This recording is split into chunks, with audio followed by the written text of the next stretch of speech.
So what do you do when you're going through self-doubt? Let me tell you this, self-doubt is an absolute good thing. And I want to share with you how I handle self-doubt. There are many different ways that people handle self-doubt, but this is my way. First of all, every time we hit a roadblock is when we get a self-doubt, because when everything is working, we are like, we're feeling like superhuman. So when something is not working, is when we hit a self-doubt. So during that time, here's what I do. I go back and tell myself that I'm an average guy. I'm not a super genius.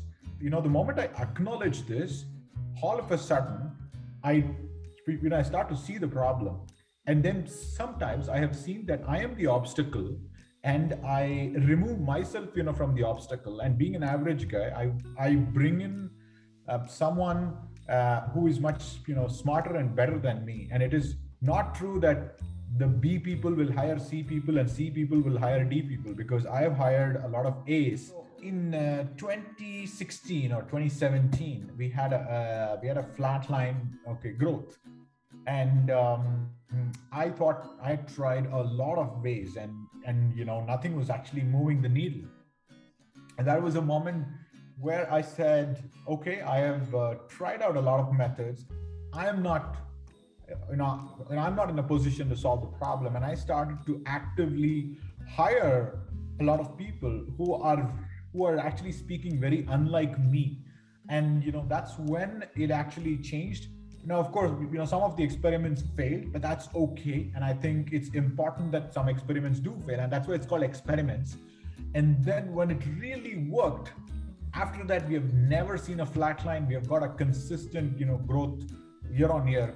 And every time I see, one of my team member going into some kind of, self-doubt, I say, this is the right time to hire and bring in somebody who is not thinking like you. And I think a continuous acknowledgement of what we don't know is what has been, quelling, my self-doubt. So the last time I got a self-doubt was in 2016-17. So, that's one thing I do. The other thing that I do is I let people lead me. Just because I'm a founder CEO, it doesn't mean, I know everything. So, the way I structure leadership is that somebody leads me at some point. And when it comes to a problem that I am a better, leader in that context, okay, I go in the front. So to me, knowing who should go in the front for what kind of problem solves the problem. And once the problem is solved, the self-doubt vanishes, and that's the simple, easy way that has worked for me. But till I got there, life was a struggle, and now life is very calm, peaceful, and easy. So thank you very much, and I hope you get to acknowledge yourself.